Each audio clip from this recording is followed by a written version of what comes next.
Primeiro, antes do assunto principal que eu quero tratar aqui, mas eu não podia deixar de relatar, estão em todas as mídias hoje aquela tragédia, que na verdade várias tragédias ocorrem no dia a dia, no mundo e praticamente no nosso país, pela questão de mortes violentas.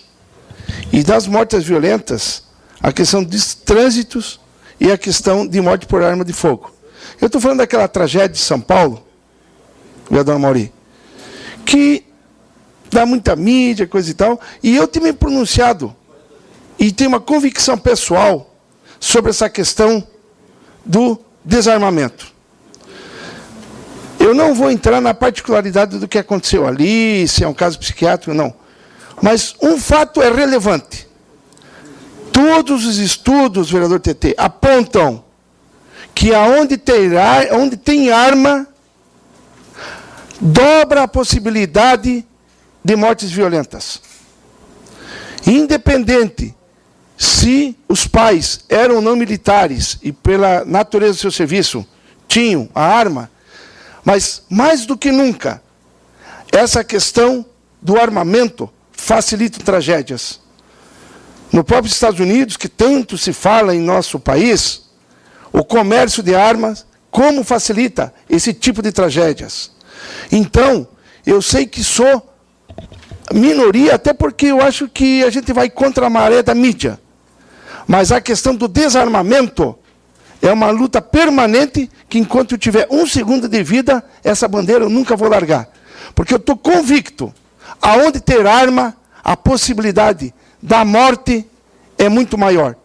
E como eu fiz a opção de trabalhar pela vida, pela promoção da vida, é uma convicção a mais. E esse tipo de tragédia que, aonde, não vou entrar no mérito se foi um menino ou não, o fato concreto é que mortes violentas estão diretamente proporcional ao número de armas existentes. E vamos continuar lutando, porque nós temos que lutar pela paz. Não a paz dos cemitérios, a paz possível, onde a cidadania predomine e não o armamento dê a falsa ilusão de segurança. Bom,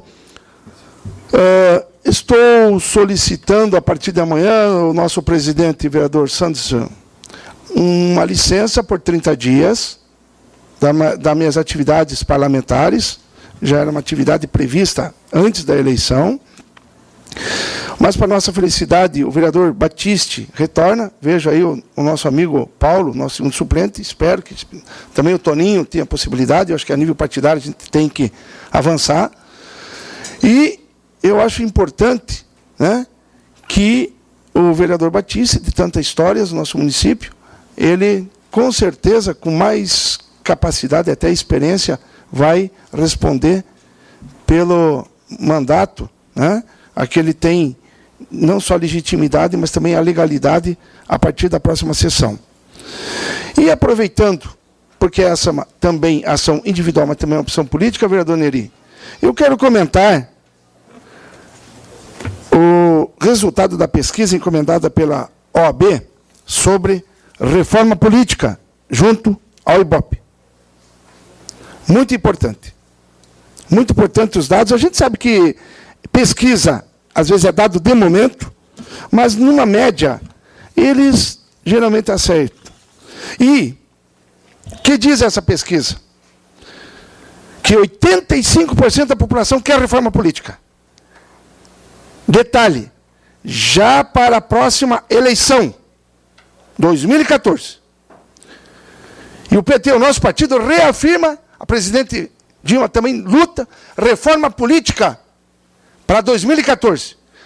E detalhe, a maioria, 92%, quer que seja de iniciativa popular. Não uma comissão engembrada pelo atual sistema político vigente. 78% da população são contrárias, e eu pessoalmente, ao financiamento de campanha por empresas privadas. Porque quem dá 1 centavo para a campanha, ele quer no mínimo de volta. Quer no mínimo de volta. Então, financiamento público de campanha. E no financiamento público de campanha, um percentual grande da campanha, dos entrevistados, a ampla maioria, quer também um teto para esse financiamento. Até porque as disputas sejam menos desiguais. Menos desiguais. Também, na mesma pesquisa, colocam que a maioria das pessoas prefere votar, por incrível que pareça, em partidos e não em pessoas. Esse é um dado, inclusive, que me surpreendeu. Está aqui, tem um estudo detalhado da... Eu tenho toda a pesquisa aqui em mãos. Outra questão importante.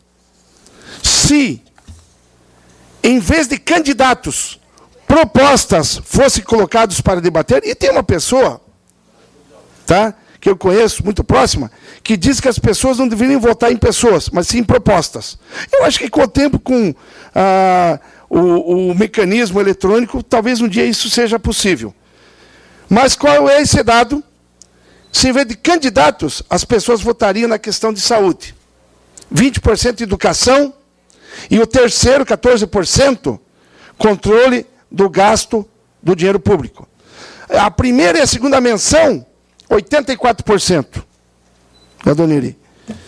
Então, a questão da reforma política é muito séria. Eu, pessoalmente, acho que, inclusive, essa reforma política, necessariamente, tem que ser referendada por plebiscito. Por plebiscito. Porque depois tem vários levantamentos do que as pessoas acham das manifestações. Em qualquer site da OAB está disponível. É interessante esse tipo de dado. Ele não é o único, na verdade, ele pode ser mudado, mas reflete o momento. E as pessoas foram à rua pedindo mudança. Foram pedindo mais serviço público. Não foram pedindo privatização. Foram pedindo transparência com os impostos arrecadados. E estão pedindo, inclusive, uma postura mais clara dos políticos. Inclusive, muita gente fala, vereadora Adriana, em classe política. Eu, pessoalmente, do ponto de vista sociológico, o termo classe política está equivocado. Nós não somos uma classe. Nós somos representantes de um conjunto de ideias. Nós não somos uma classe. Nós somos representantes de uma multiplicidade decorrente de pensamentos e de ações práticas. E essas divergências é que tem que ser diuturnamente, permanentemente disputadas no campo político e são sujeitos a avaliações. Então, por que a classe política? Ora, a classe política, na verdade, o que se entende popularmente classe política, é um resultado temporário de um resultado eleitoral. Por um lado, quem detém mandato, e por outro lado, quem se organiza em partidos políticos. Mas os partidos políticos, pela sua essência, eles são divisões múltiplas das correntes sociais que interagem com as sociedades de uma maneira organizada e também as próprias correntes desorganizadas. Então, essa reforma política é fundamental. E, nesse sentido, eu acho que os partidos, de fato, têm que ter uma atuação mais ampla e se reoxigenarem permanentemente, com menos intervenções. Até no nosso partido tem um termo, e eu vejo aí o ex-presidente do nosso partido, o nosso Paulo César, também o Paulo, que é do nosso partido, o Maurino, vários companheiros aí. Tem um termo que, vereador Neri, me dá uma certa dispepsia, que é o acordo tem que ser por cima. Não, o acordo tem que ser pela base. Quem quiser que participe e vote, exerça. Assim os partidos se reoxigenam. Então, o povo quer partido, mas também ele quer mudança. Ele quer participação popular. Ele não abdica disso. E para isso, claro que tem instâncias partidárias. Elas têm que ser respeitadas. Mas para serem respeitadas, tem que respeitar a sua base.